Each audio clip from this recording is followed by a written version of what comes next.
Bienvenue à La Santé au-delà des mots. Un rendez-vous avec des gens passionnés du réseau de la santé. Jean-Pierre Gagné, lui-même médecin, vous fera partager sa passion pour le domaine et vous fera découvrir une foule d'invités et d'acteurs clés du réseau. Voici votre animateur, le docteur Jean-Pierre Gagné. Bonne écoute.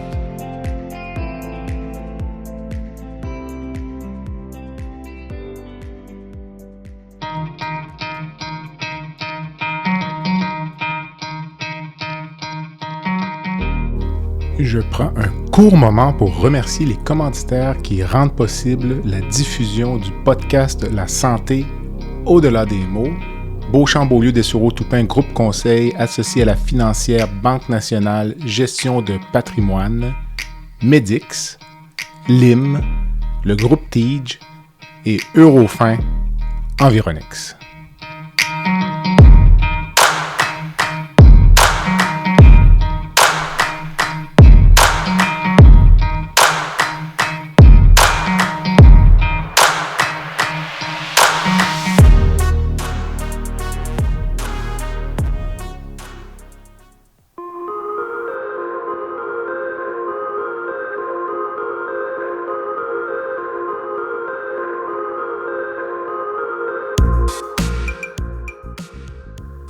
Bonjour et bienvenue à cet épisode du balado La Santé au-delà des mots. Mon invité cette semaine, Dr Anne Plourde, chercheuse à l'IRIS, l'Institut de recherche et d'information socio-économique.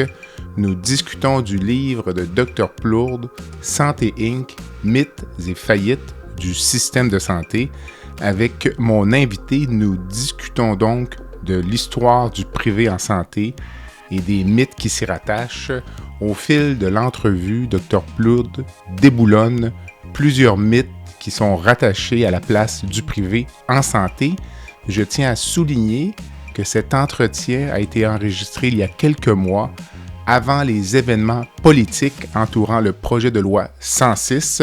Ces événements, comme vous le savez, sont très présents dans l'actualité politique. Je vous souhaite donc une bonne écoute.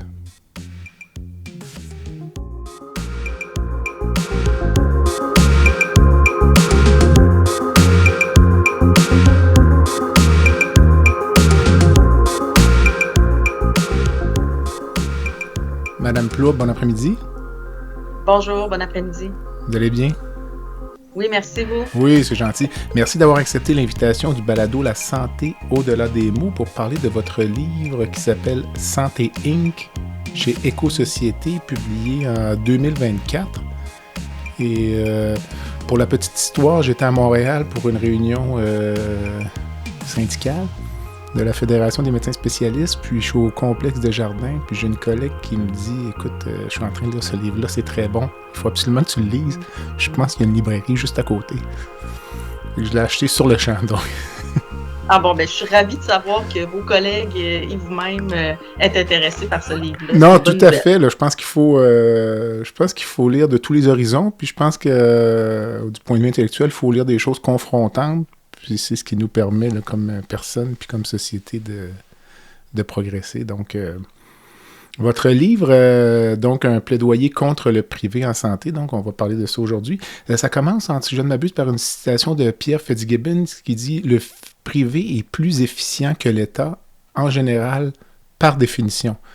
Alors vous, j'imagine que vous avez accroché là-dessus en entendant ça. Oui, c'est certain. En fait, ce livre-là, le but du livre, c'est un peu de répondre à ce genre d'affirmations qui sont assez récurrentes et qui sont assez répandues dans notre société sur le privé en santé.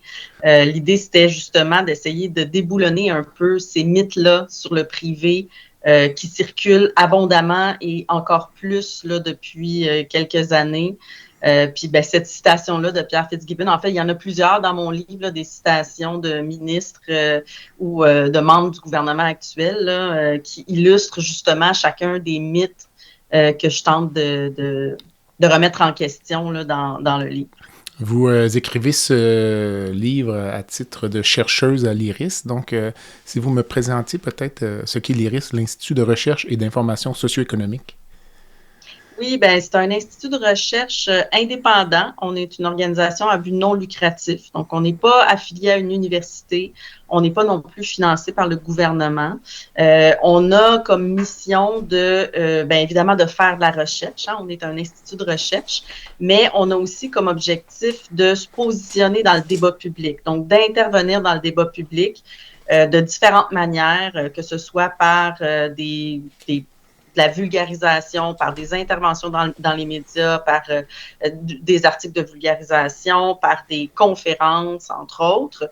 Et on défend en général un positionnement qui se veut progressiste sur les grands enjeux là, qui peuvent affecter la société québécoise, comme la santé, par exemple, mais on travaille aussi sur d'autres questions comme l'éducation, l'économie, la fiscalité, les finances publiques, les inégalités sociales. Donc, on couvre une gamme de sujets, l'environnement assez large, mais moi, je travaille plus particulièrement sur les enjeux liés à la santé. C'est ça. C'est pas le but de l'exercice, mais je me questionnais si c'est un institut de recherche, puis en même temps, c'est comme si vous aviez une mission un peu de défendre, vous vous donnez une mission de défendre les réseaux publics, ou tout au moins, ça peut pas biaiser la nature de vos recherches, ou c'est comme si on déterminait un peu le résultat de l'étude avant de la commencer. Je sais pas si vous voyez ce que je veux dire, ou... Oui, ben en fait, quand on fait de la recherche, je pense qu'on a toujours un positionnement de départ qui soit assumé ou non ouvertement. Nous, on fait le choix de l'afficher, de l'assumer ouvertement. On pense que c'est en fait peut-être un peu plus honnête d'afficher dès le départ c'est quoi nos positionnements. Mais c'est pas parce qu'on a un positionnement au départ qu'on va tordre la réalité ou qu'on va pas utiliser, qu'on va moins bien utiliser les données. Je pense qu'en fait, c'est à peu près impossible de faire de la recherche, de faire de la science sans avoir des présupposés, des préjugés qui vont parfois être démentis, qui vont parfois être confirmés. Ça nous arrive à l'IRIS de faire de la recherche, d'avoir le sentiment qu'on va parvenir à une certaine conclusion, mais que les données, finalement, nous donnent tort et ça peut arriver à l'IRIS comme n'importe où ailleurs. Vous allez quand même publier ces données-là dans ce temps-là, ou... Ben là, j'ai pas d'exemple, j'ai pas d'exemple en tête. Là, je pourrais pas vous dire, mais en général, oui. Dans une recherche, par exemple, on va essayer d'avoir un propos nuancé qui va tenir compte de l'ensemble des données qui sont disponibles. Excellent. Donc, votre livre, vous déboulonnez 5 grands mythes. Donc, c'est le livre se lit un peu comme ça, mythe par mythe. Là, on peut peut-être prendre le temps de passer un par un, puis... les auditeurs pourront aller lire le livre là, qui est très bien écrit, très intéressant. Donc, le premier, c'est de dire que le privé est une nouveauté. Vous dites non, ce n'est pas vrai. Et je suis d'accord avec vous. Oui, ben ça me semblait important de ramener cette idée-là que le privé n'est pas nouveau, parce qu'actuellement, on sait, hein, le système public vit des problèmes assez importants. Puis, ben, on cherche des solutions. La population est à la recherche de solutions. Et le privé est souvent présenté comme une solution nouvelle, comme quelque chose d'innovant.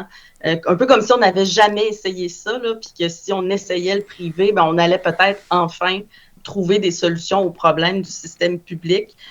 Donc, ça me semblait important de commencer dans le livre en rappelant que c'est loin d'être quelque chose de nouveau, le privé en santé.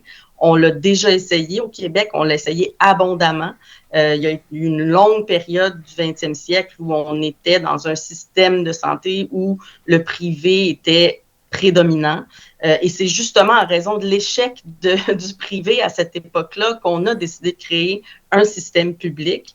Et malgré la création du système public au début des années 70, le privé a continué de garder une place importante dans notre système de santé. Et ça, c'est plus ou moins bien connu. On a souvent l'impression que notre système est essentiellement public et que le privé occupe une place seulement marginale, là, si on veut, dans notre système de santé. Mais en réalité, au Québec, le privé occupe une place assez importante.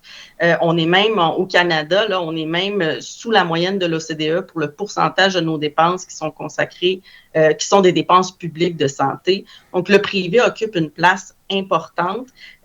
Et bien, ça fait partie du problème, en fait, cette place-là importante occupée par le privé, alors que là, on nous dit, ben non, il faut aller voir du côté du privé pour trouver des solutions. Ben en fait, Je pense qu'un des problèmes, c'est lorsqu'on pense au réseau de la santé, vous me corrigerez, on pense aux médecins. Donc, on se dit, les médecins sont dans le réseau public, donc le réseau est public, mais c'est faux. Je veux dire, si vous essayez d'avoir des soins en physiothérapie, ergothérapie, sexologie, essayez d'avoir des soins pour votre enfant qui a des troubles du langage ou autre, là, ça tombe assez rapidement dans le privé. Je ne sais pas si vous allez être d'accord avec moi, mais ça on n'en parle pas, je veux dire. Ben, vous avez tout à fait d'accord, vous avez tout à fait raison. Au moment où on a créé le système public, on avait encore, et même encore aujourd'hui, une conception de la santé très centrée sur le rôle des médecins et le des rôle hôpitaux. de l'hôpital. Ouais, c'est ça. Exactement. Et donc, quand on a voulu couvrir là, par une assurance publique les services de santé, on s'est vraiment concentré sur les services des médecins.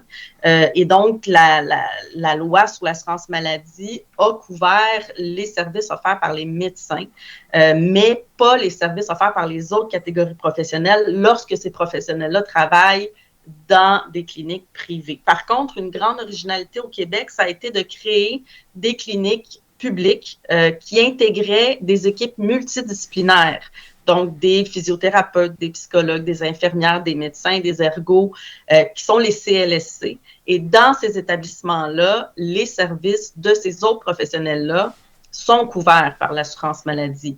Le problème, c'est qu'on a sous-financé les CLSC, on n'a pas assez financé les services offerts par d'autres catégories professionnelles que les médecins et on a laissé une place importante au secteur privé dans ces catégories professionnelles-là.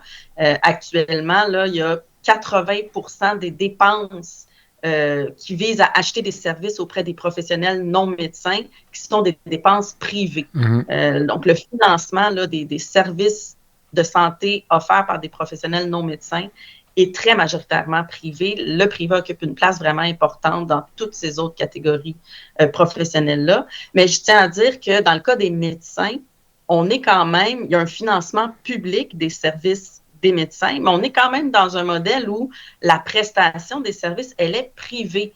Les médecins au Québec ne sont pas des employés du secteur public dans la très, très grande majorité des cas. Ce sont des travailleurs autonomes, des entrepreneurs privés qui vendent leurs services à la pièce au secteur public.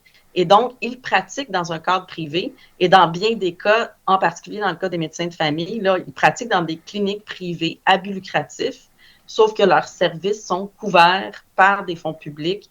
Et donc, c'est pas nécessairement connu de la population parce que les gens n'ont pas à payer là, au moment où ils vont recevoir des services dans ces cliniques-là. Tout à fait. Deuxième grand mythe, donc, le privé coûte moins cher que le public. Donc, qu'avez-vous à dire? Oui, bien ça, c'est... La première chose à dire, c'est qu'il faut reconnaître que dans certains cas, effectivement, ça coûte moins cher dans le secteur privé. On a des exemples de ça. Puis d'ailleurs, c'est une des raisons importantes pour lesquelles, historiquement, les gouvernements successifs ont décidé de sous-traiter les services au secteur privé, c'est pour réduire les coûts. On nous dit que le privé coûte moins cher. Et dans plusieurs cas, c'est vrai, mais ce qu'il faut comprendre, c'est que le privé dispose de deux stratégies principales pour arriver à offrir des services moins chers.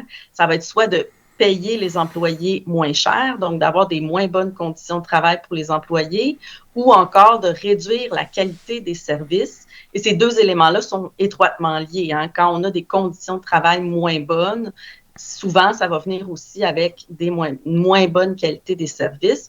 Donc, ça peut arriver que les services privés soient moins chers, mais à moyen ou long terme, ça finit par coûter très cher parce que le réseau public, quand il sous-traite les services au secteur privé, il va finir par développer une dépendance à l'égard de ces prestataires privés-là, de ces entreprises-là qui offrent des services. Et là, plus la dépendance est forte envers ces entreprises-là, plus les entreprises ont la capacité de négocier ou de négocier des tarifs élevés. Et le meilleur exemple de ça, c'est celui des agences de placement de personnel. Hein. On l'a vu là, pendant la pandémie, c'est devenu très, très évident. Mais il faut comprendre que les agences de placement, au départ, quand on a commencé à sous-traiter les services, notamment les services à domicile dans les agences, c'était pour réduire les coûts et ça fonctionnait effectivement. Au début, on payait les agences, les employés d'agence moins cher que les employés du réseau. Mais avec la dépendance grandissante du réseau à l'égard des agences de placement, les agences se sont retrouvées en position d'augmenter leurs tarifs de plus en plus. Et finalement, on se retrouve dans une situation aujourd'hui où c'est beaucoup plus cher recourir aux agences de placement que de recourir aux employés à l'intérieur du réseau. Mais maintenant, on a de la difficulté à se sevrer des agences de placement, à se débarrasser du recours à ces entreprises-là. Les gens en ont peut-être sûrement entendu parler, notamment à Bécomo, sur la Côte-Nord. Là, il y a eu, ça fait la une il y a quelques semaines, là, donc, où on menaçait même, les patients avaient quasiment reçu des menaces. Là, on les obligeait à quitter ou à être déplacés en raison de l'absence de personnel. Mais considérant concernant ces signatures d'entente avec le privé, là, vous qui êtes prête de ça, parfois je me questionne si les gens qui signent les contrats pour le gouvernement comprennent les contrats qu'ils signent ou les enjeux, là, puis pas nécessairement dans le réseau de la santé, mais il y a peut-être un mois ou deux, là, lorsqu'on apprenait que ça prendrait 60 millions de dollars de plus pour finaliser le projet du site de la SAC. Là, je me dis, comment on peut se tromper de 60 millions? Il me semble qu'on voit moins ça dans le secteur privé, là, de se tromper de 10-15%. Je ne sais pas où c'est une perception erronée que j'ai, mais la réflexion que je me dis, c'est que c'est plus facile de dépenser l'argent des autres. Puis parfois, nous, comme médecins à l'intérieur du réseau qui n'avons pas de contrôle, on a l'impression que parfois l'argent n'est pas mis au bon endroit, puis qu'ils se perdent de l'argent inutilement. Je ne sais pas. Oui, ben en fait, moi, je n'ai pas fait d'entrevue auprès de fonctionnaires publics, des gens qui négocient ces contrats-là. Je ne pourrais pas vous dire là, c'est quoi leur niveau de compétence ou les raisons qui expliquent que les contrats ne sont pas nécessairement à l'avantage du secteur public. Mais ce qui est très clair, en tout cas, c'est que ces contrats-là sont effectivement très souvent assez peu à l'avantage du secteur public.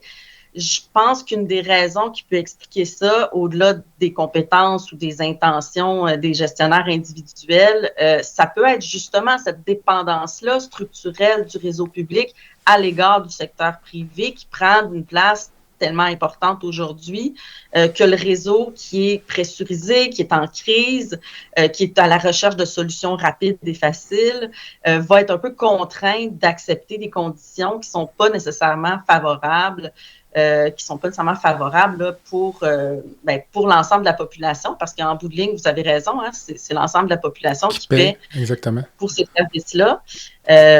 Donc, c'est peut-être une des raisons qui explique ça. Il y a aussi parfois des directives, parfois la volonté politique vient d'en haut. Hein, c'est vraiment le ministre qui veut mettre de l'avant certains modèles. Le cas de la sous-traitance des chirurgies vers les cliniques médicales spécialisées, c'est un bon exemple de ça. C'est un modèle où ça a été poussé là, vraiment d'en haut, au départ par le ministre Gaétan Barrette et là, maintenant par le ministre Christian Dubé.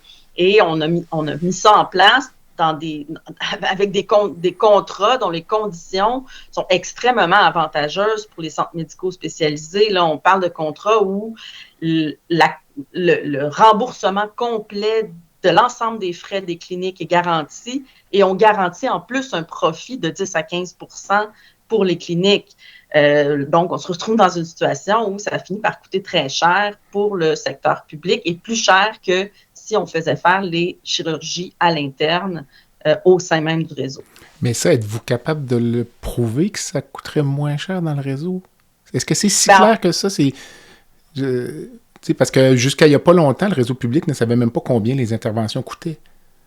À ma connaissance, ce sont les expériences des premières cliniques privées à Montréal qui ont permis, dans le temps du ministre Barrette, de dire, écoutez, ça coûte tant pour faire une prothèse de genou parce que, pour ne pas le citer, par exemple, Rockland MD, mais savaient, eux, comment ça leur coûtait. Mais dans le réseau public, à ma connaissance, c'était plus difficile de déterminer les coûts des interventions, ou je me trompe? Ben non, mais effectivement, vous avez raison, ces coûts-là ont été comparés à partir du moment où on a souhaité privatiser les chirurgies dans le secteur privé. Et le ministre Barrette a mis en place un projet pilote qui visait justement à comparer ces coûts-là, à forcer les établissements publics à comptabiliser, à calculer les coûts de chacun des services. Et ça s'est fait aussi dans le cadre du processus qui vise à aller vers le financement à l'activité. Là. Donc, c'est un processus qui est beaucoup plus large maintenant, qui ne concentre pas seulement les chirurgies. Donc, maintenant, les établissements publics sont capables, ou en tout cas, mettent en place des méthodes pour être en mesure de le faire. Évidemment que les seules données dont on dispose pour faire ces comparaisons-là, c'est les données qui sont fournies par les établissements publics et par les cliniques privées. Mais les données dont on dispose, ce qu'elles montrent assez clairement, c'est que ça coûte plus cher, et même beaucoup plus cher, de faire les chirurgies dans le secteur privé. Et c'est pas surprenant d'arriver à ce constat-là quand on sait que, justement, il y a les coûts, de base qui sont probablement à peu près les mêmes, mais on garantit en plus un profit pour les cliniques privées. Donc, il y a un 10 à 15 % supplémentaire là, qui est nécessairement dépensé pour rentabiliser, si on veut, les frais là, de ces cliniques-là.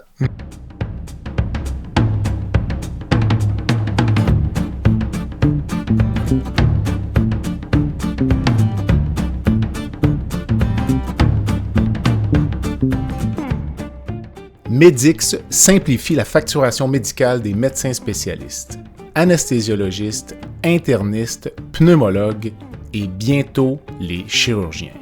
Grâce à une application mobile conviviale et une expertise personnalisée, Medix fait une différence réelle dans la vie des médecins. Sauvez du temps, réduisez les erreurs et optimisez vos revenus avec Medix. Medix est fier de desservir plus de 60% des anesthésiologistes du Québec. Pour toute question, n'hésitez pas à visiter notre site web à www.medix.com www.medyx.com ou téléphonez au 514-548-2500. Le privé est plus efficace. Vous dites non aussi.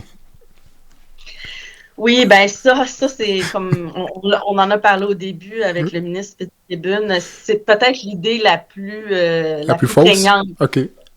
Ben, disons, dans l'imaginaire collectif, j'ai l'impression que ça, c'est vraiment récurrent dans le discours.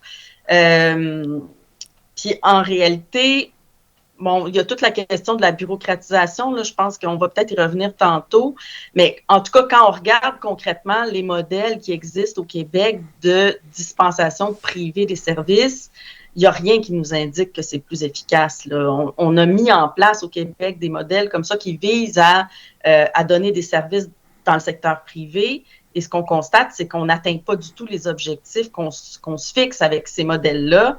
Là, l'exemple peut-être le plus frappant de ça, puis le plus important aussi, parce que on parle de la première ligne, là, c'est l'exemple des groupes de médecine de famille, qui est un modèle qui a été créé il y a une vingtaine d'années maintenant au Québec pour essayer d'améliorer l'accès aux services des médecins de famille. Ça, c'est un objectif que le gouvernement québécois a depuis 50 ans au Québec, là, et même plus, là, parce qu'on sait qu'en améliorant l'accès aux médecins de famille, en améliorant l'accès aux services de première ligne, bien, on va réduire la demande pour les hôpitaux, on va réduire la demande pour les services plus complexes, plus lourds, qui coûtent beaucoup plus cher. On va réduire la demande pour les urgences également. Donc, on va régler plein de problèmes si on réussit à améliorer l'accès en première ligne. Donc, on a créé les GMF avec cet objectif-là, des objectifs très spécifiques, là, très simples quand on les énonce, là, c'est-à-dire améliorer l'accès aux médecins de famille, désengorger les urgences. Et quand on analyse ce modèle-là qui existe depuis une vingtaine d'années, qui a été lourdement financé quand même par les gouvernements successifs, qui a eu l'appui des gouvernements organisationnels, financiers, bien, 20 ans plus tard, on peut juste conclure à un échec lamentable de ce modèle-là. Il n'y a aucun des objectifs qui ont été atteints par ce modèle-là.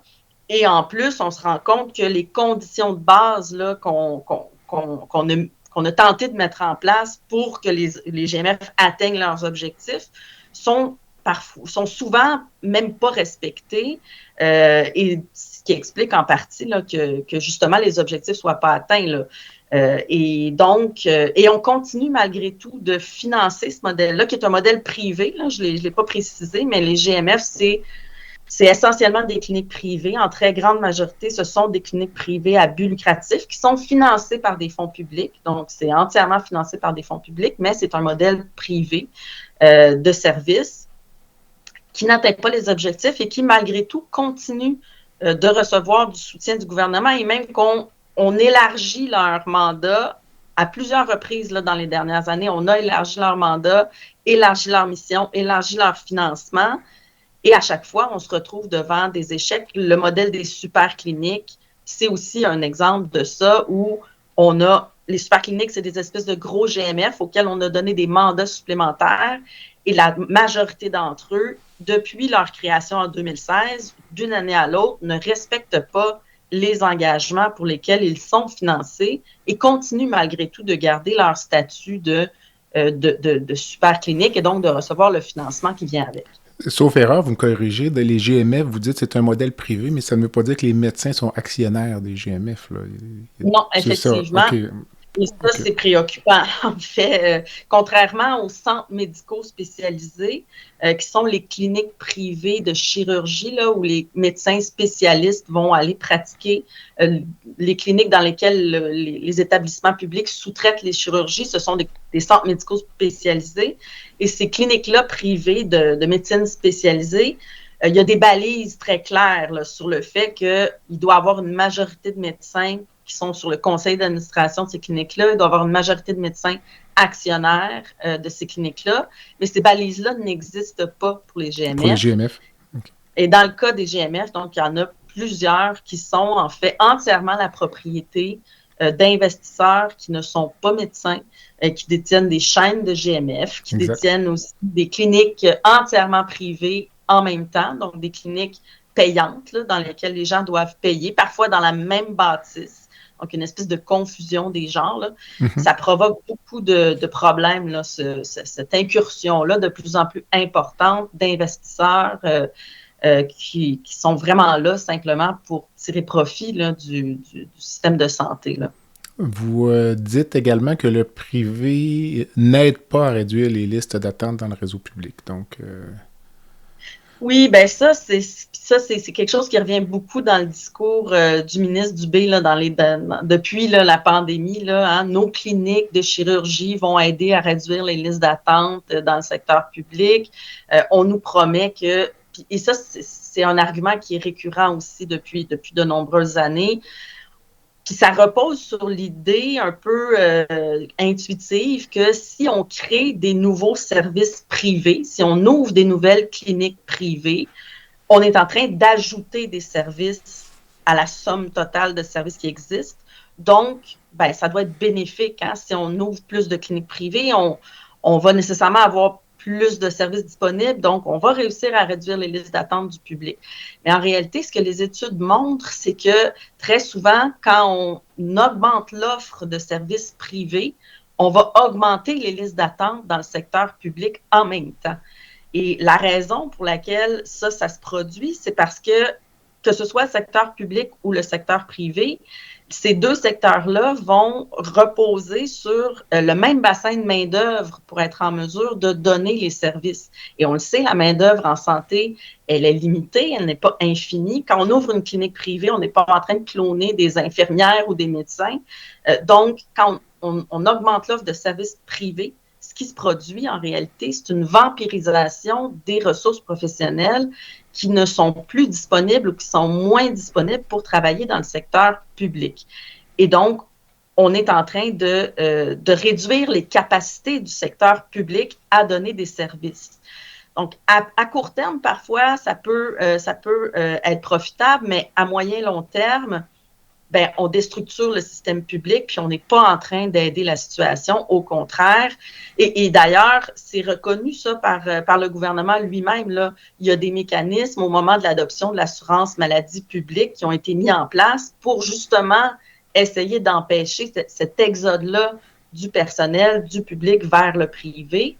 Et là, ben, c'est un peu ça qu'on est en train de défaire en créant des nouveaux services privés pour tenter supposément de réduire les listes d'attente. Mais on pourra en venir après avoir parlé de votre du déboulonnement de votre 5e mythe, mais il y a tellement de force en présence, là, que c'est difficile de... Je vais quand même vous donner un exemple tout de suite, là, disons, sur la fluidité de tous ces systèmes là, qui communiquent entre eux. Là, ce qu'on a vu arriver avec la pandémie dans les hôpitaux. Historiquement, vous savez sans doute qu'un chirurgien qui opérait dans un hôpital, on disait, vous, docteur Gagné, mettons, tu sais, toi, Jean-Pierre, tu venais travailler. J'ai commencé ma carrière à Drummondville. Donc, tu vas avoir une priorité opératoire par semaine. Parfait. J'ai une priorité opératoire par semaine que j'ai 20 patients sur ma liste ou 50. Puis chacun travaille une journée de clinique, une journée de salle d'opération. Ce qu'on a vu venir avec la pandémie, c'est un peu le concept de dire, mais finalement, la priorité opératoire, elle n'appartient pas au chirurgien, elle appartient au patient. T'sais. Vous avez peut-être entendu ça ou... Non, ça, j'ai pas... Lorsqu'on a commencé à prioriser les... j'étais impliqué là-dedans, là, de dire qu'il faut un peu prioriser ou restructurer l'offre. Là. On est descendu jusqu'à 15% ou 20% d'efficacité là, ou de volume là, ou de prestation de services en 2020. Là, on dit qu'il faut opérer les patients les plus urgents. Pas nécessairement le patient du docteur Gagné, parce que c'est la priorité du docteur Gagné aujourd'hui. Donc, c'est là qu'on a commencé à dire, la priorité appartient peut-être plus aux patients qu'aux médecins, ce qui, à sa base, a du sens. Puis là, finalement, ce processus-là est un peu devenu comme une nouvelle façon de penser. Puis là, je vous dis pas que je suis en accord ou contre, là, je vous raconte le cheminement. Puis là, on s'est retrouvé dans une situation où on arrive post-pandémie, puis on dit, finalement, c'est un mécanisme qui a quand même du bon sens. T'sais. Donc, on va continuer là-dedans, puis on va commencer à donner une répartition asymétrique des priorités opératoires. Donc, de dire, toi, Jean-Pierre, si tu as plus de patients sur ta liste, plus de patients hors délai ou potentiellement hors délai, tu vas avoir plus de priorité que ton collègue X ou Y. Alors, quel est le réflexe des gens qui sont là? Les cliniciens vont dire, écoute, il faut que je mette des patients sur ma liste d'attente. Comprenez-vous? T'sais, c'est un réflexe naturel là, de dire, moi, mettons, il y a des collègues qui pouvaient arriver et dire, écoutez, moi, je suis chirurgien, là, mettons, puis j'ai comme une priorité aux 2 semaines pour les 3 prochains mois. Un chirurgien raconte ça à un ami qui n'est pas dans le réseau médical, dit, moi, j'opère 2 fois par mois. Les gens vont dire, t'es chirurgien? T'opères 2 fois par mois? Ben oui, donc, ça frappe l'imaginaire. Donc, c'est pour ça que on pourra en parler tout à l'heure de la réglementation, mais parfois, on dirait qu'un règlement, finalement, amène une répercussion qui n'était pas tout à fait prévue, puis finalement, on se retrouve qu'on joue le réglementer encore, mais on y revient tout à l'heure. C'est un exemple que je voulais vous donner parce que je l'avais en tête. Mais si je peux réagir à ça, je n'étais pas au courant.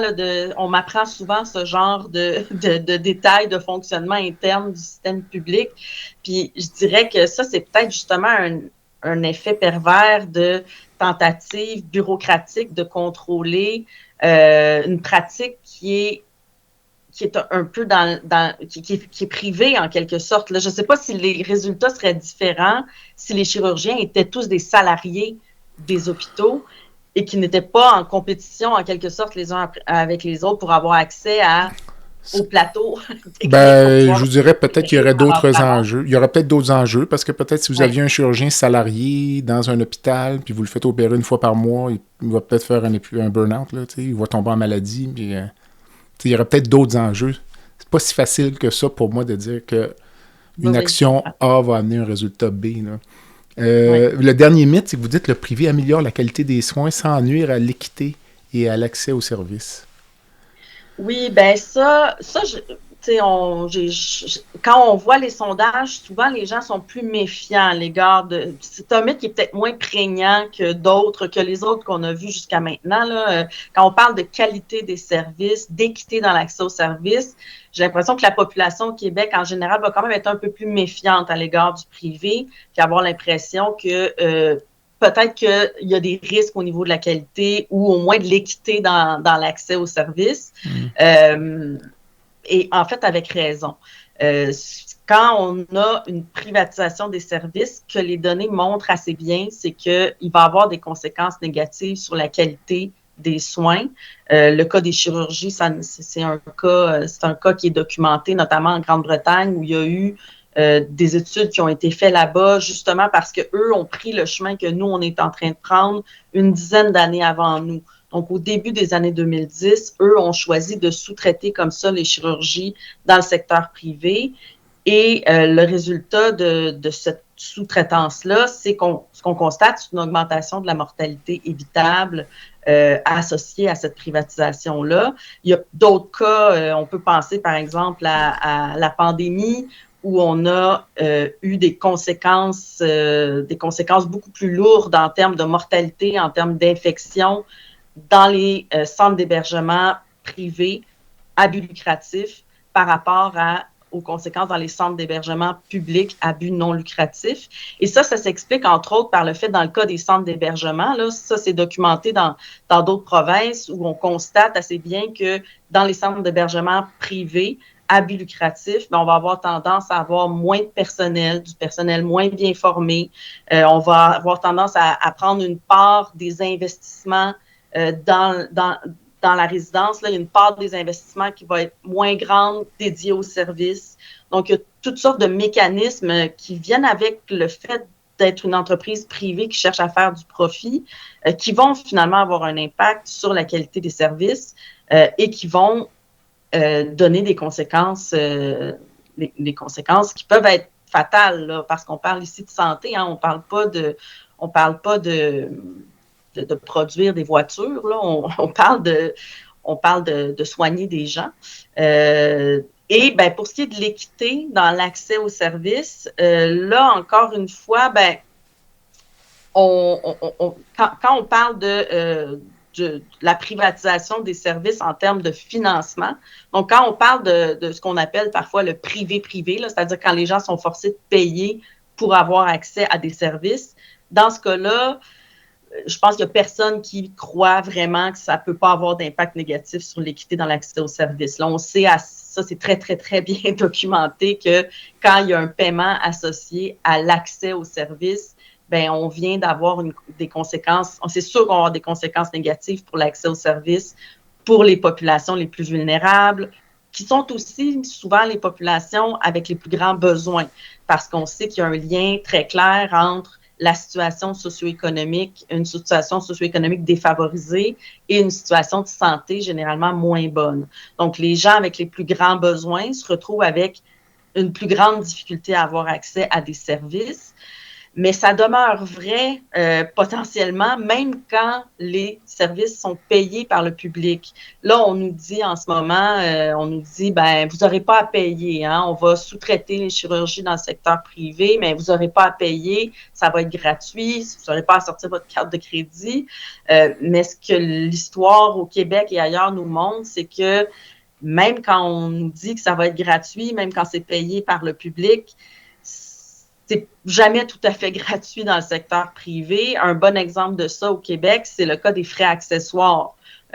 Au Québec, on le sait, hein, on en a parlé tantôt, les médecins de famille sont rémunérés par le public, mais très souvent, ils travaillent dans un cadre privé, dans des cliniques privées à but lucratif. Et pendant des années, les médecins de famille ont chargé aux patientes et aux patients des frais accessoires, donc des frais supplémentaires pour certains, pour un pansement, pour des gouttes ou pour des choses qui, en fait, étaient considérées comme couvertes par la RAMQ. Et ces frais-là étaient illégaux. C'était considéré comme illégal au regard de la loi sur l'assurance maladie. Mais malgré tout, ces pratiques-là ont perduré pendant très longtemps et on parle de plusieurs millions de dollars par année, là, des dizaines de millions par année qui étaient chargés en frais accessoires aux patients. Donc, c'était des frais qui n'étaient pas si accessoires que ça, finalement. Et tout ça sans que les autorités, donc ni le gouvernement fédéral, ni le gouvernement provincial, ni la RAMQ n'interviennent pour faire cesser cette pratique-là. Il a fallu une poursuite des citoyennes et des citoyens pour que finalement, le gouvernement Barrette décide de rendre illégaux les frais accessoires qui étaient déjà illégaux en réalité. Et récemment, en Colombie-Britannique, on a vu des phénomènes similaires avec la sous-traitance des chirurgies. Là-bas, on s'est mis aussi à sous-traiter des chirurgies et soudainement, les patientes et les patients se sont mis à devoir payer des frais qui sont illégaux au regard de la loi sur l'assurance maladie là-bas. Donc, on a ici des cas où on nous dit qu'on n'aura pas à payer, mais il y a des considérations comme celle-là qui qui doivent nous inquiéter. Là. Si je ne m'abuse, c'est une poursuite qui avait été menée par Jean-Pierre Ménard, ça, la cause sur les frais accessoires. J'ai cru voir qu'il y avait 2 poursuites. Okay. Il y a eu 2 poursuites en même temps. Une contre le gouvernement fédéral pour forcer le gouvernement fédéral à appliquer la loi canadienne sur la santé. Et à la fois, il y en avait une autre contre le gouvernement provincial et la RAMQ pour les forcer également à appliquer leur propre loi et réglementation. Et finalement, c'est celle contre le gouvernement fédéral qui a incité finalement la ministre de la Santé là, de l'époque à forcer le gouvernement provincial à appliquer sa propre loi pour empêcher les frais accessoires. Mais il y avait comme, dans certains cas, si je me corrigerai, il y avait des cas de frais accessoires qui étaient démesurés. Il y en a d'autres qui servaient un peu à financer le plateau technique. Il n'y avait pas dans l'entente des médecins spécialistes un mécanisme pour rembourser. Là, ça a été mis en place après, là, le concept de petit plateau, moyen plateau, gros plateau, en fonction de ce qui était fait en privé. Mais les activités en cabinet, comme dont vous parlez, en cabinet privé, là, mais exercées dans le réseau public, la composante technique n'était pas financée.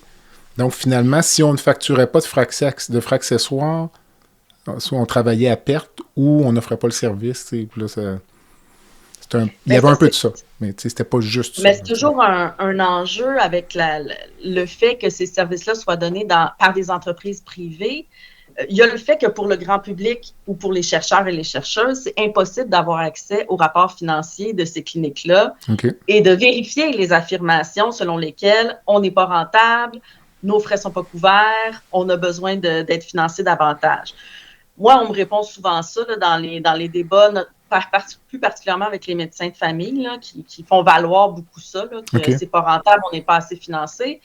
Moi, j'ai toujours envie de répondre, laissez-nous donc voir vos rapports financiers. Moi, je serais bien curieuse de voir comment l'argent public circule dans ces entreprises-là, puis comment on utilise les fonds publics.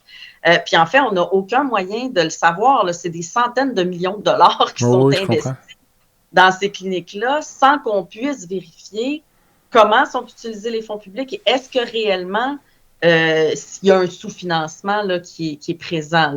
Là. Donc, avant de me prononcer là-dessus, moi, j'aimerais bien avoir accès à des données. Là. Le podcast « La santé au-delà des mots » est une présentation du groupe conseil Beauchamp, Beaulieu, Dessureau, Toupin de la financière Banque nationale Gestion de patrimoine. Comme nous croyons que la santé financière fait partie de la santé globale, nous sommes heureux de nous joindre au Dr Jean-Pierre Gagné pour vous souhaiter une bonne saison de la santé au-delà des mots.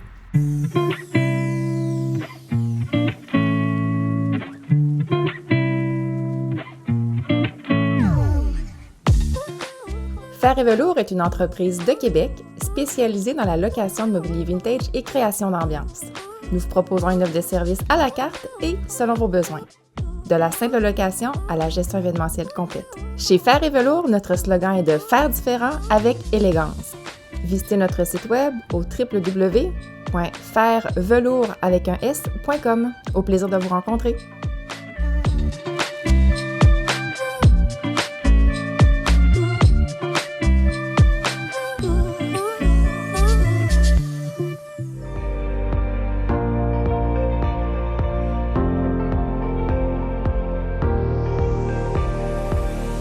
Vous avez des commentaires ou un sujet à nous proposer ou même faire partie de nos invités, visitez le site web de notre balado à www.baladosanté.ca ou sur notre page Facebook de la santé au-delà des mots.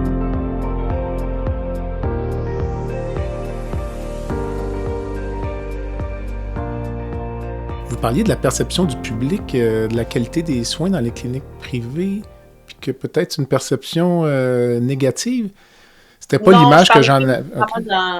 Non, je parlais pas dans les cliniques privées. Là. C'est juste, ce que je voulais dire, c'est que dans les sondages, quand on demande aux gens, est-ce que des questions très générales sur la qualité des services offerts par le secteur privé en santé ou les entreprises privées en santé, là, il va y avoir une moins grande adhésion, disons, de la population au privé quand on pose ce genre de questions-là plus spécifiques.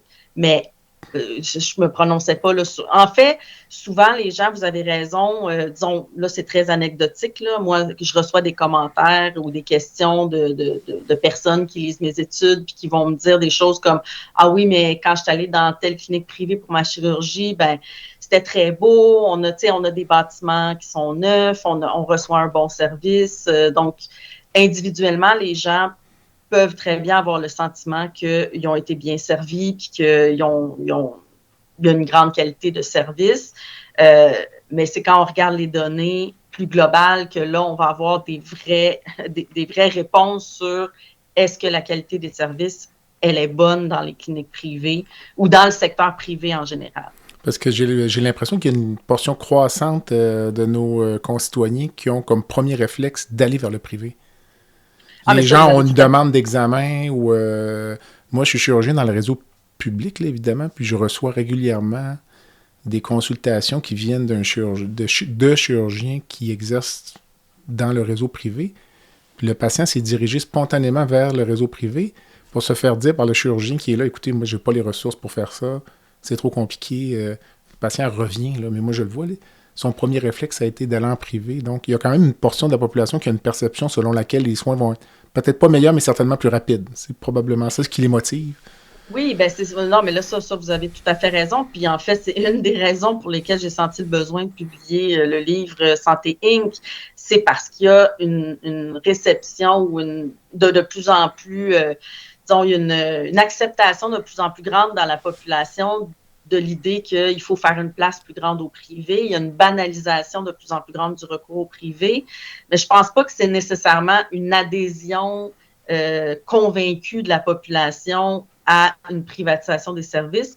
Je pense que les gens sont à la recherche de solutions face à la crise du système public, là. Il y a une vraie crise d'accès dans le système public. Il y a des problèmes importants dans le système public.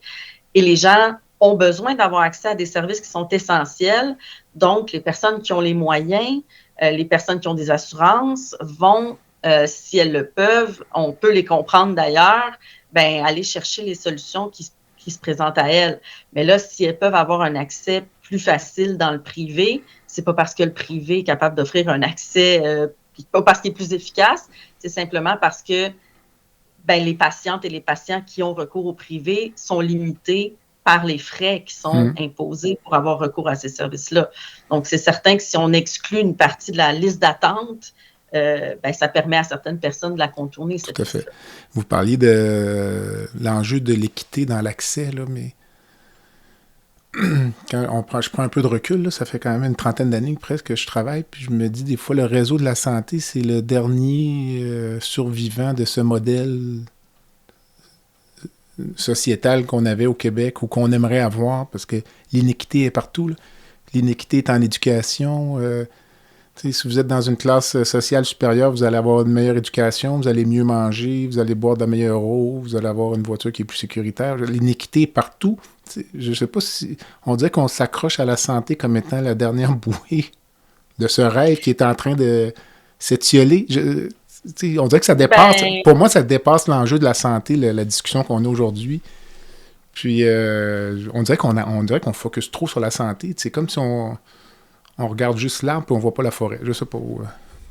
En fait, si je peux penser au travail à l'IRIS, je peux vous dire que nous, à l'IRIS, on s'occupe pas juste du système de santé.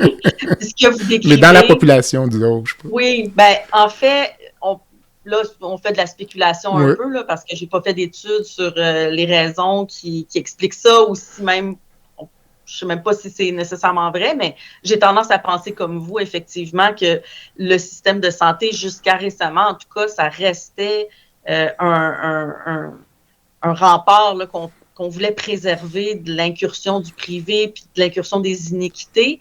Mais c'est peut-être parce que quand on parle de santé, on parle de quelque chose de tellement fondamental. On parle de la vie et de la mort, là. C'est quand même assez important. C'est des lieux communs de dire si on n'a pas la santé, il n'y a plus rien qui fonctionne, mais c'est un peu vrai, hein? Individuellement, c'est la base. Oui, mais je reviens à ce que vous disiez tout à l'heure, c'est qu'on pense qu'on focus trop sur la portion médicale puis hospitalière, alors que finalement, la santé, ça commence à l'école primaire. Ah, mais vous avez tout à fait raison. L'éducation, on parle souvent actuellement là, en médecine, on parle presque, on parle pas seulement, mais beaucoup des problèmes de surpoids, d'obésité, beaucoup de ce qu'on traite aujourd'hui en médecine, c'est la résultante de ça, là.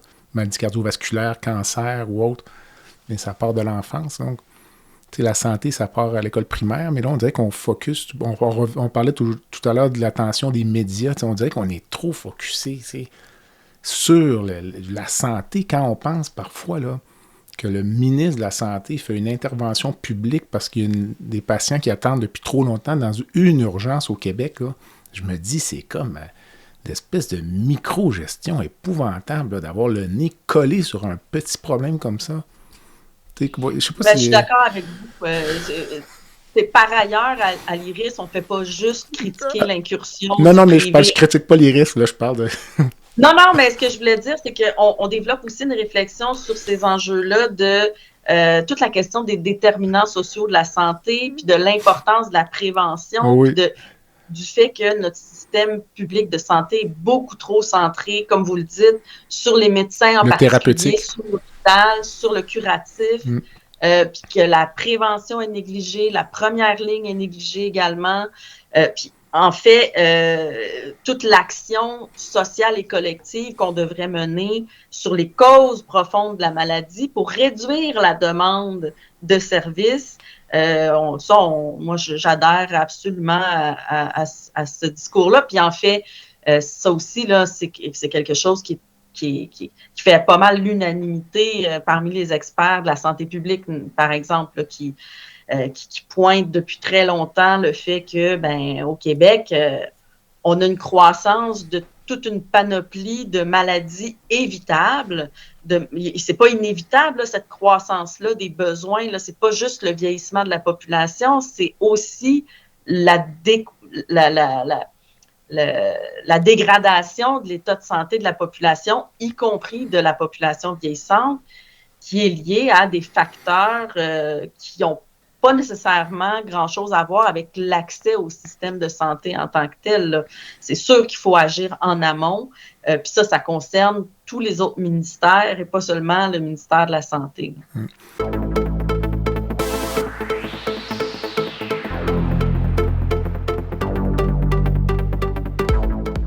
L'IM Santé est fier de lancer Emilia, la toute première application qui permet aux patients de se concentrer pleinement sur leur échange avec leurs professionnels de la santé, tout en générant automatiquement des notes claires, faciles à consulter, à traduire et à partager avec un proche ou un autre professionnel.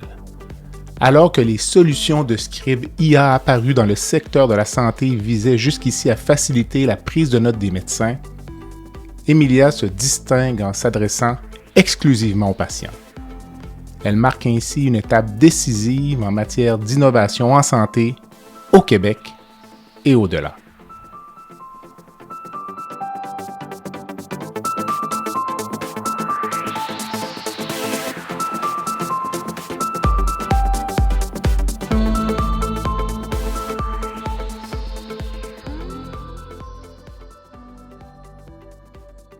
Est-ce que vous pensez-vous qu'on ne pourrait pas intégrer le réseau privé dans le réseau public? Parce que vous en parlez dans votre livre un peu partenariat public-privé.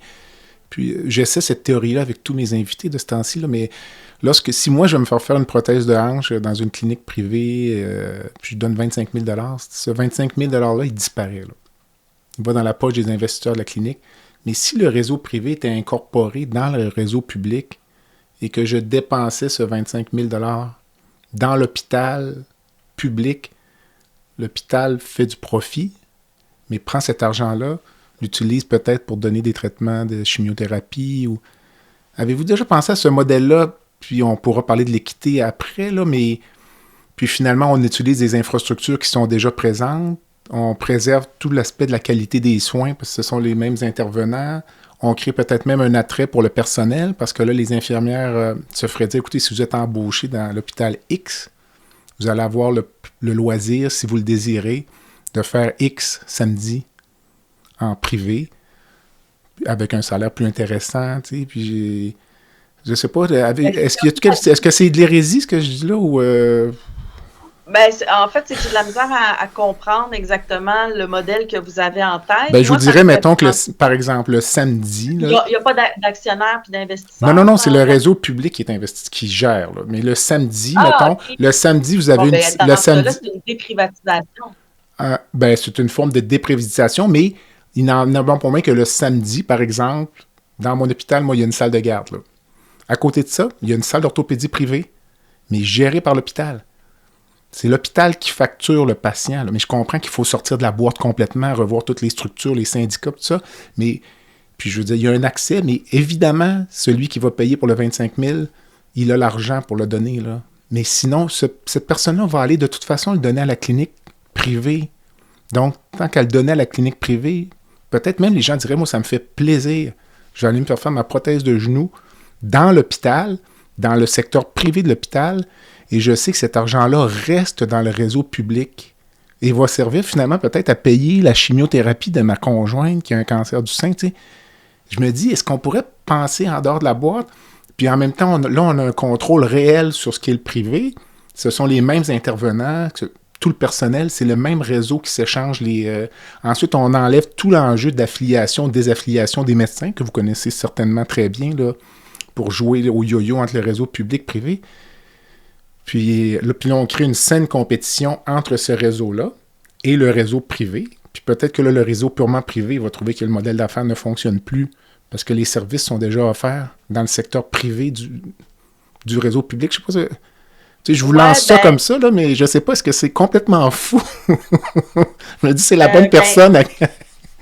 Ce que je comprends de que je comprends du modèle que vous évoquez, c'est dans le fond, ça revient à ouvrir des départements, disons, dans les hôpitaux publics et les cliniques où les patients paieraient Exactement. Pour avoir accès aux services, ce qui leur permettrait de dépasser la liste d'attente Tout et à de fait. payer pour avoir Tout à accès aux fait. services.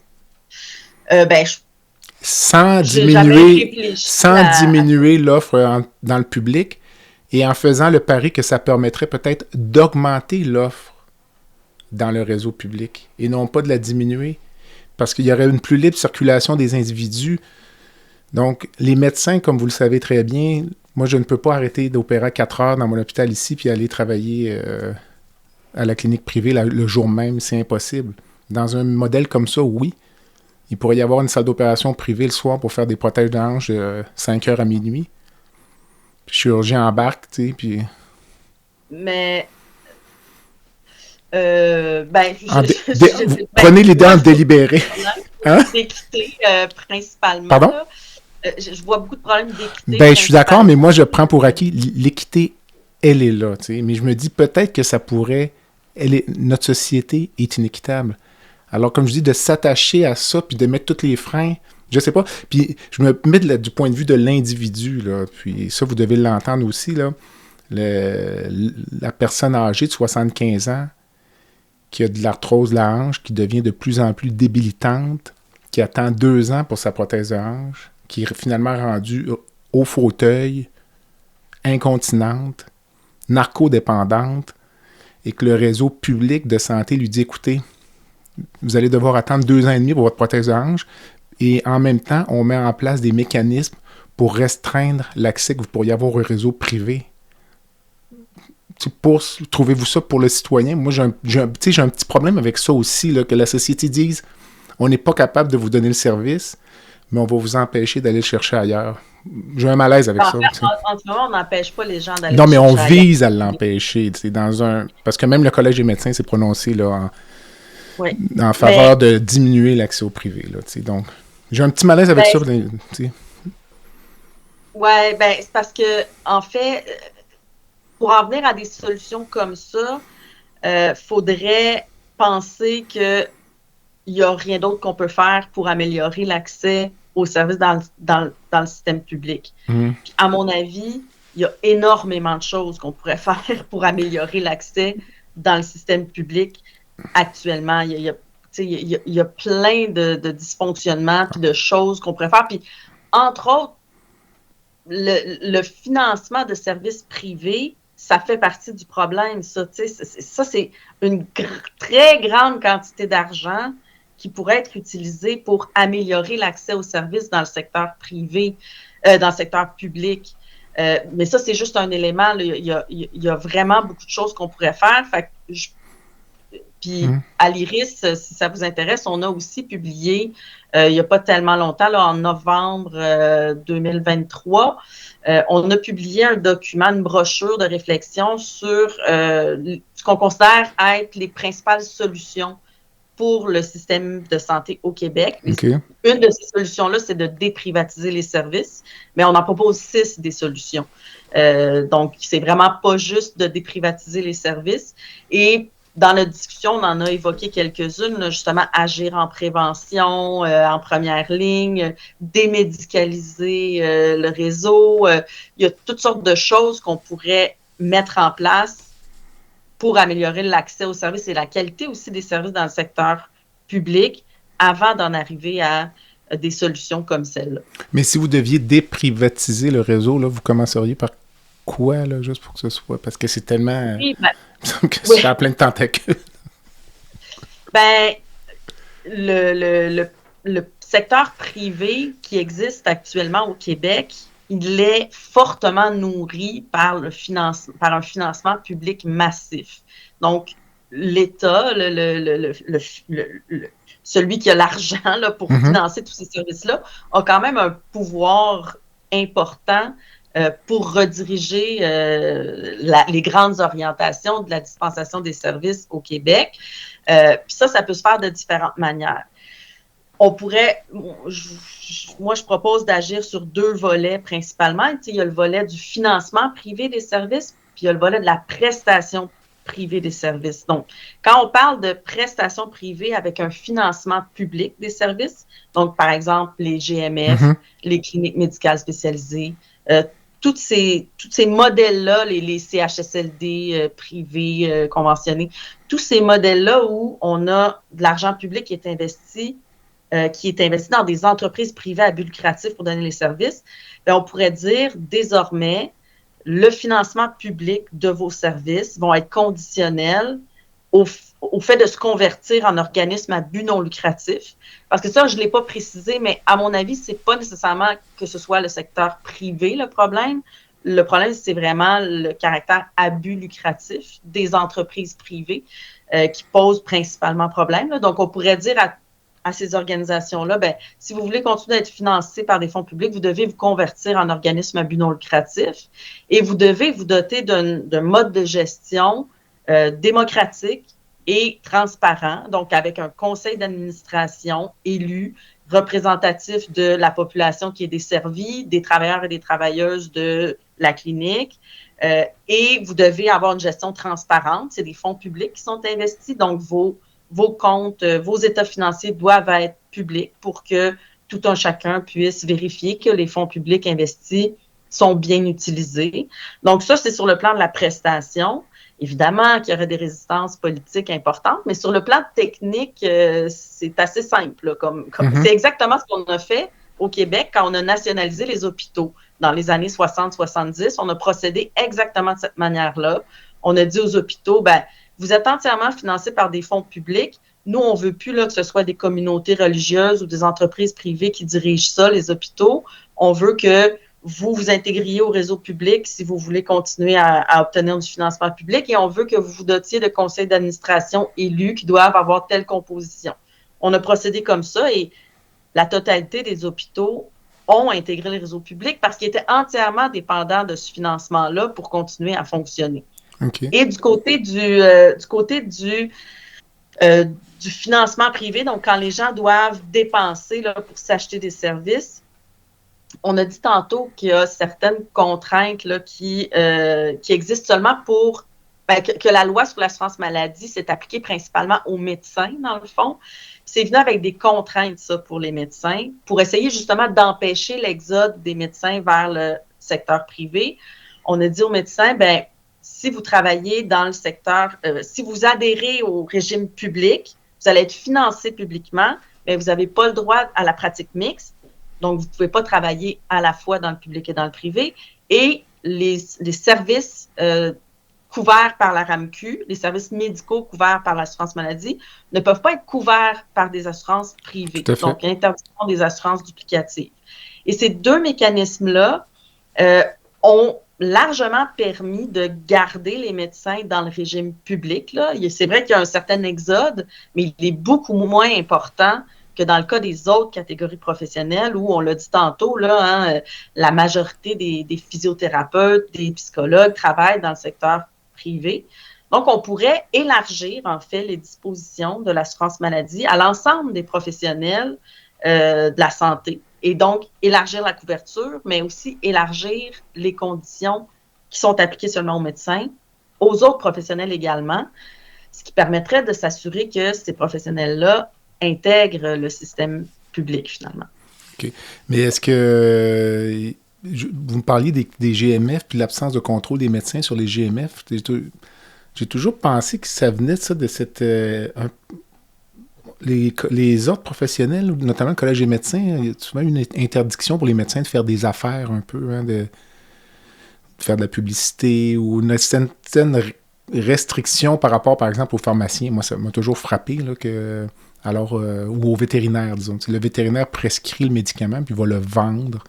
On a toujours interdit aux médecins, pas toujours, mais à une certaine époque, les médecins le faisaient, là, vendaient leurs médicaments, mais un médecin ne peut pas prescrire et vendre alors que les pharmaciens vendaient des cigarettes. Ça m'a toujours comme un peu... Puis je me demande si c'est pas ça qui a amené un peu un désintérêt des médecins à être, comme vous disiez tout à l'heure, actionnaires de leur clinique ou... Ben ça, faudrait poser la question aux médecins. Okay, Il y a eu des discussions parfois avec certains médecins qui disaient... Ça, en fait, moi, je trouve ça un peu étrange. Les médecins de famille, en particulier, là, se sont battus farouchement pour ne pas devenir des salariés de l'État, pour ne pas être intégrés dans les CLSC comme des salariés de l'État. Ils se sont vraiment mobilisés contre ce qui était le projet au départ, là. Ils voulaient pas que leur clinique soit gérée par quelqu'un d'autre qu'eux. Okay. Et finalement, historiquement, on s'est retrouvé de plus en plus dans des situations où ce sont des entreprises qui ont rien à voir avec le secteur de la santé, qui sont propriétaires des cliniques, qui gèrent les cliniques, qui gèrent les employés, qui embauchent les employés, qui contrôlent en fait une grande partie de l'environnement dans lequel les médecins pratiquent. Et là, moi, quand j'ai des discussions avec les médecins, ce qu'ils me disent, c'est « Ouais, mais les médecins ne sont pas intéressés à gérer des cliniques privées, c'est trop compliqué, ils n'ont pas envie de gérer ça, tu sais, d'avoir ce fardeau-là, ils veulent se concentrer sur la pratique médicale. » Mais là, moi, la question que je me pose, c'est pourquoi, dans ce cas-là, les médecins refusent d'être simplement des salariés de l'État, pratiquer dans les cliniques publiques, et pourquoi ils préfèrent donner ce pouvoir-là sur leur pratique et sur leur environnement de travail à des entreprises privées à but lucratif qui ont aussi des intérêts et des préoccupations qui peuvent être en contradiction avec les intérêts des médecins eux-mêmes là, qui, j'imagine, la plupart du temps, souhaitent être en mesure de donner des bons soins à la population. Donc, c'est ça. Mais là, moi, je n'ai pas cette réponse-là. Oui, c'est ça. Moi, je pense que il faudrait la poser. Comment dire, le fait que les gens se retiennent un peu, je pense, c'est l'attachement au statut de travailleur autonome. Là, pour toutes les bonnes ou les mauvaises raisons. Là, donc, même si ça existe encore, ce statut-là, je vous dirais, c'est un peu délicat. Là, puis, je ne suis même pas sûr de la faisabilité. Je ne sais pas en médecine familiale, dans une clinique, peut-être, là, mais j'essaierais de me percevoir, moi, personnellement, comme salarié dans un hôpital. Honnêtement, j'ai de la misère à voir même l'application de ça. Je vous donne un exemple. Si moi, je travaille le lundi, puis j'opère toute la nuit, puis je travaille le mardi, là, mettons, j'arrive mardi à 4 heures, j'ai 35 heures de fait, là, comprenez-vous? Là, je tombe à temps double. Comment ça fonctionne? Vous comprenez? Ce que je peux vous dire, c'est que ça existe dans plein de pays. Oui, c'est ça. Mais il y a probablement plus de médecins, je sais pas. Oui, effectivement, vous avez raison. Puis ça, c'est un autre enjeu. C'est l'enjeu de la rémunération médicale, entre autres. Là, dans les pays où les médecins sont salariés, très souvent, ils vont être beaucoup plus nombreux et ils vont coûter beaucoup moins cher aussi. Ici, au Canada, on a des médecins très, très bien payés. ce serait difficile d'en avoir 2 fois plus pour le même prix. Ah, ça, c'est sûr. S'il faut continuer de les payer au même niveau, en ce moment, c'est presque 20% du budget de la santé qui va à la rémunération médicale. Donc, on ne pourrait pas doubler le nombre de médecins. À salaire égal, c'est certain. À salaire égal. C'est ça. Non, ça, je suis tout à fait d'accord avec vous. Dans ces autres pays-là, on a effectivement des médecins qui sont moins bien payés, qui sont quand même très bien payés, qui sont quand même payés 2-3 fois plus que la moyenne salariale de leur pays, mais qui sont quand même moins bien payés qu'ici, mais ils sont beaucoup plus nombreux. Moi, j'ose espérer que la pratique médicale doit être plus agréable dans un contexte comme celui-là, mais bon, je ne peux pas tellement me prononcer. Vous êtes peut-être pas loin de la réponse, parce que juste avant d'entrer en onde avec vous, j'ai fait une entrevue avec Dr. Steven Palanchuk, qui est interniste à Saint-Jean sur le Richelieu. Puis on parlait d'épuisement professionnel, puis de suicide. Le taux de suicide chez les médecins est 2 à 3 fois plus élevé que dans la population générale, mais c'est un modèle qui est difficile à renverser, je vous dirais. Puis ce dont on ne discute pas, mais qui s'en vient, moi je pense aussi pour le corps médical, ce sont des retraites là, à un âge précoce. Là. Puis quand je dis précoce, mettons des débuts de cinquantaine. Là. Puis notamment... Les problèmes d'accès que ça pourrait générer... Pardon? Est-ce que vous évoquez les problèmes d'accès que ça... ça va être incroyable. Moi, je faisais le calcul, là, puis juste en chirurgie générale, il pourrait manquer jusqu'à 100 chirurgiens dans une douzaine d'années. Mais ça, c'est un problème. Spontanément, à mon avis, c'est aussi lié à la rémunération qui est très, très élevée des médecins, là, et lié aux conditions de pratique aussi, peut-être, là. Mais... je vous dirais, la rémunération, c'est sûr que c'était pas le but du balado, là, mais je veux dire, encore une fois, si vous avez un médecin, c'est tellement complexe, je vous dirais, là, mais globalement, c'est tellement variable d'une spécialité à l'autre, mais on pourrait faire un balado juste sur ça, si vous voulez, mais on parle, les médecins sont trop rémunérés, mais dans le fond, quand on regarde chaque acte médical qui est posé, probablement que si je vous le disais, vous diriez, c'est pas si pire, comprenez-vous? Mais c'est la répétition des actes parfois qui fait que le salaire est important. Puis l'autre chose, c'est que chaque acte est payé, puis il n'y a aucune période d'arrêt. Mais hier, moi, j'étais à côté avec mon garçon, là, on rentre dans les détails, je suis à côté de mon garçon au simulateur de golf. L'instructeur de golf à côté, je l'entends qui négocie avec ses clientes là, le tarif horaire pour sa leçon de golf. Là, c'est au-dessus de 100 $ de l'heure. T'sais. Fait que là, je me dis, si l'instructeur de golf est payé 100 ou 120 $ de l'heure, peut-être même content, je me dis combien je vaux. Comprenez-vous ce que je veux dire? Puis on se compare, puis tout le monde le fait. Là, vous faites venir un plombier, vous avez sûrement déjà fait venir un plombier en urgence chez vous. T'sais, la facture... Là, on est là, je me dis, si le plombier est venu chez moi puis ça a coûté 300 $ pour changer une valve en dessous du lavabo, si moi, je vais la nuit, mettons, là, pour enlever un intestin, combien ça vaut? C'est comme... Puis on dirait que... c'est tout l'argument du contrat social là, avec le projet de loi 83, là, puis on dit, c'est comme si les médecins, vous êtes liés par un contrat social, puis on dit, les autres, eux, ils n'en ont pas de contrat social. Ça peut être, écoutez, mais on pourrait faire un deuxième balado avec ça,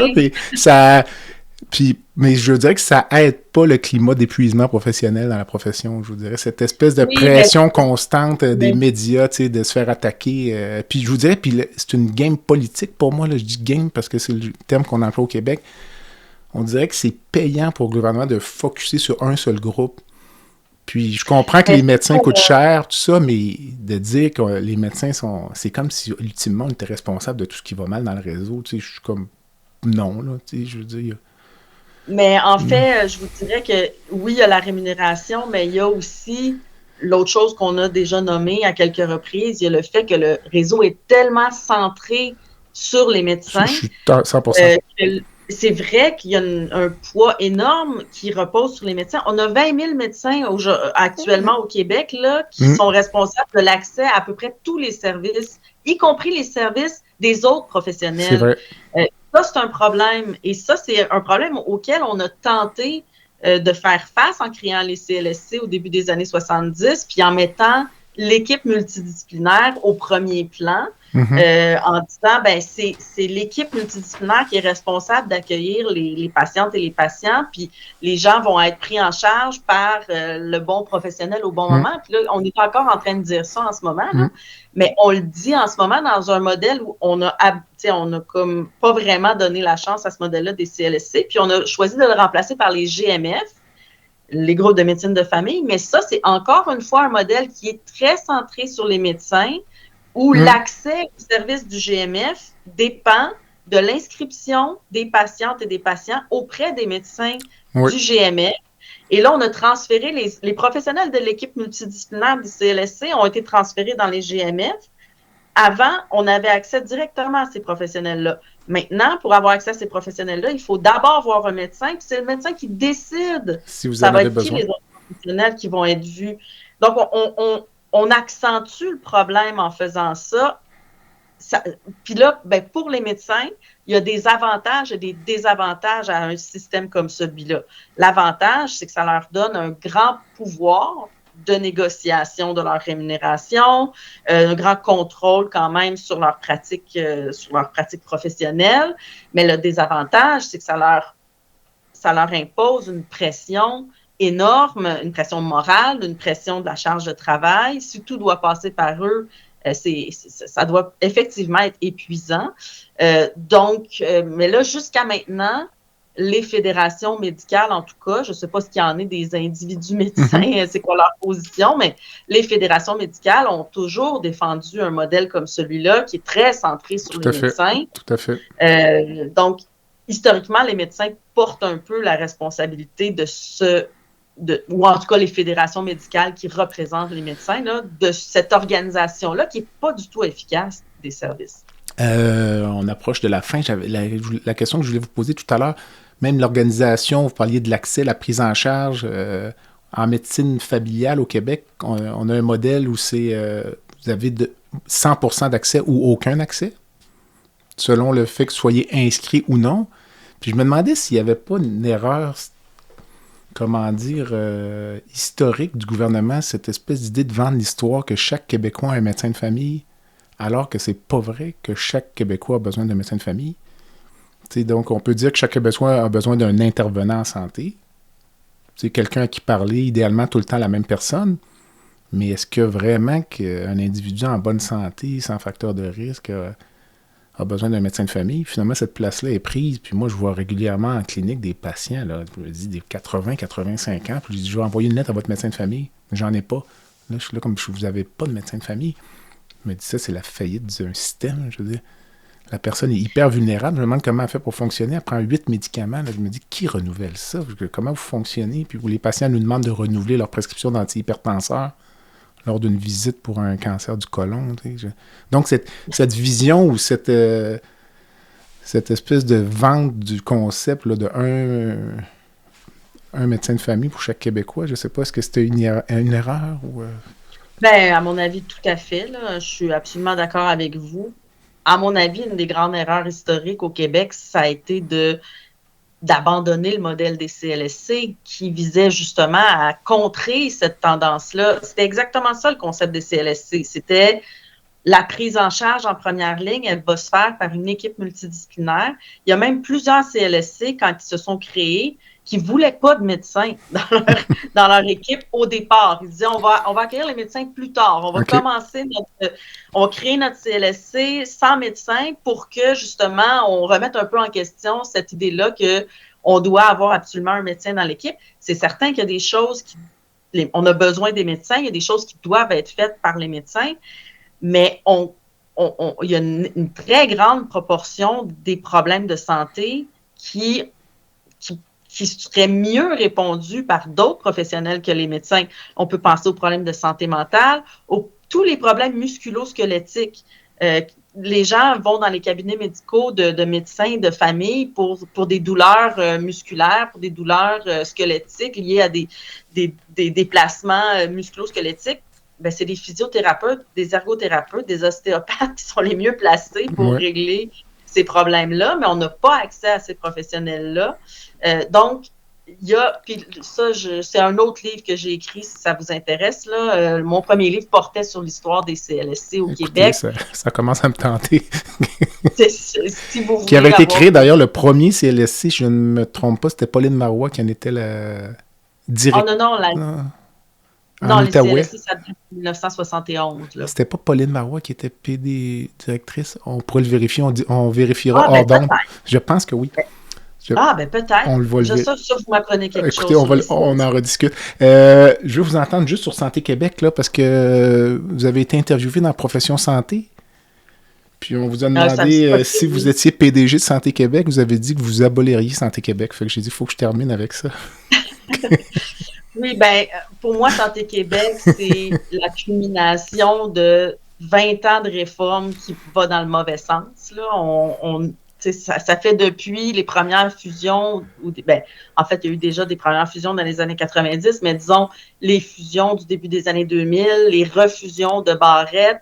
Et là, on se retrouve. Ça fait 20 ans qu'on va vers plus de centralisation, plus de bureaucratisation, plus de privatisation. Et Santé Québec, c'est un pas de plus et c'est le dernier pas, j'imagine. Là. Il reste juste un établissement maintenant au Québec. C'est comme l'aboutissement de ces réformes-là. Et on sait que les problèmes actuels dans le réseau public sont en bonne partie causés justement par ces réformes-là qui ont beaucoup trop centralisé, bureaucratisé le réseau. Et avec Santé Québec, on prétend régler un problème en faisant juste encore plus la même chose. Le ministre a dit à plusieurs reprises, si on veut parvenir à des résultats différents, il faut faire les choses différemment. Mais moi, avec Santé Québec, j'ai l'impression qu'on va encore plus loin dans la mauvaise direction.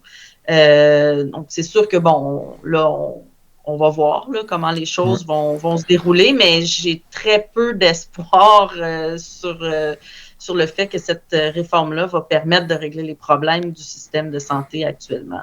Ah, c'est vrai, vous disiez la citation de Dubé, parce que... Non, c'est très intéressant.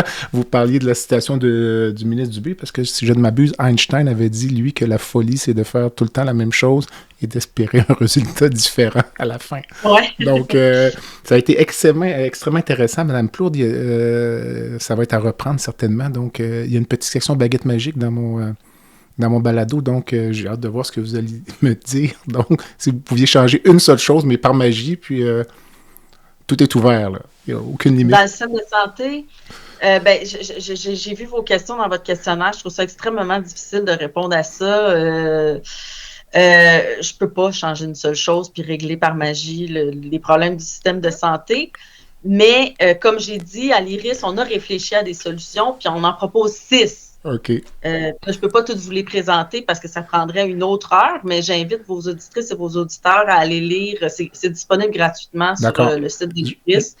Nos solutions, celles qu'on propose pour le système de santé, mais entre autres, il y a de décentraliser la gestion des services et de la démocratiser, de revenir à des services de première ligne, prévention, démédicaliser, ce genre de choses. Là. OK. C'est intéressant. Puis vous me faites penser, là, avant de passer vraiment à la dernière question, puis on parlait du budget en santé. Une de mes craintes pour le futur, moi, c'est de voir le budget de la santé s'étendre dans des secteurs en dehors du réseau de la santé. L'exemple qui me vient en tête actuellement, c'est les maires des villes s'impliquent beaucoup dans tout ce qui est le concept de santé durable. Vous avez certainement entendu parler de ça un peu, là. Donc, je vous donne un exemple. Le maire de Québec est allé récemment à l'OMS. Puis là, on parle de la circulation dans les villes, le trafic, la pollution. Les maires s'intéressent à ça, donc s'intéressent à l'aspect santé de leurs citoyens, ce qui est tout à fait correct. Là. Je veux dire, j'ai aucun problème avec ça. Là où j'ai un petit malaise, c'est que on va se retrouver avec un budget ou une portion des taxes municipales, si vous voulez, qui va être attribué à la santé indirectement. Je ne sais pas si vous voyez ce que je veux dire, finalement. Puis que le réseau de la santé va dire, bien, écoutez, ça, les municipalités s'en occupent. Tu sais, mettons une politique sur l'eau, la qualité de l'air. Puis peut-être que ça va peut-être faire un peu l'affaire du ministère de la Santé, de dire, bah, finalement, les municipalités, finalement, s'occupent de telle chose dans les grandes villes, Montréal, Québec ou autre.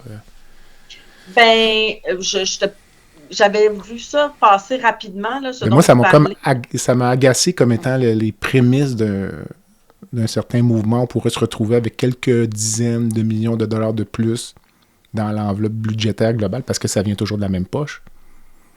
Mais peut-être que des investissements comme ceux-là seraient très efficaces. Parce que là, on parle d'investissements justement en prévention sur les déterminants sociaux de la santé. Ah non, mais que ça à cette question-là. Mais je ne mets pas en question l'efficacité. J'aimerais juste qu'on s'assure que cet argent-là vienne du budget de la santé pour garder un contrôle des dépenses. C'est juste ça. Oui, bien, en tout cas, ce qui est clair, c'est que nous, à l'IRIS, on recommande un rééquilibrage des dépenses. Ça, c'est une autre de nos solutions. Ben, c'est de dire qu'il devrait y avoir des dépenses 50-50 curatifs versus préventif première ligne. Puis on pense qu'en faisant ça, en investissant massivement en première ligne puis en prévention, puis là, peut-être que ces investissements-là dans les villes, dans la qualité de l'eau, dans les infrastructures de transport actifs, dans ces genres de dépenses-là, permettraient de réduire considérablement les coûts en chirurgie, à l'urgence, pour les cancers. Donc, c'est ça. Il y a un nouvel équilibre à trouver. Alors, la dernière question. Donc, une rencontre de rêve, en avez-vous une? Ça aussi, je trouve ça très difficile à répondre. Là, je suis obligée de répondre un petit peu à côté de la question, encore une fois, parce que cette question-là présuppose souvent que les individus ont un rôle important à jouer personnellement ou en tout cas, quand on dit « Ah, si j'avais parlé à un personnage historique », moi, j'ai l'impression que les personnages historiques qui ont le plus d'impact sur l'évolution, par exemple, du système de santé, c'est des personnages collectifs. C'est les mouvements sociaux, c'est le mouvement syndical au Québec, le mouvement communautaire, par exemple, et même les regroupements de médecins. Ce sont ces acteurs-là collectifs qui font la plus grande différence dans l'évolution du réseau de la santé et des autres institutions là, qui nous gouvernent, là, si on peut dire. Malheureusement, on ne peut pas s'asseoir pour prendre un café avec autant de personnes. Avec le mouvement syndical ou le mouvement communautaire. Non, mais c'est une très bonne réponse. Donc, écoutez, je vous remercie beaucoup. Là. Donc, ça fait le tour. Donc, je présente encore une fois votre livre qui est Santé Inc. chez Éco-Société, publié en 2024. Puis, les gens pourront vous chercher en ligne. On trouve facilement là, vos travaux, le site de l'IRIS, vos autres publications. Puis, vous m'avez certainement donné le goût de revenir vous parler des CLSC là, dans quelques semaines. Merci. Merci, au revoir. Au revoir. Voilà ce qui complète le balado de cette semaine. Merci d'avoir été à l'écoute et le Dr Jean-Pierre Gagné vous donne rendez-vous la semaine prochaine pour un autre épisode, La santé au-delà des mots.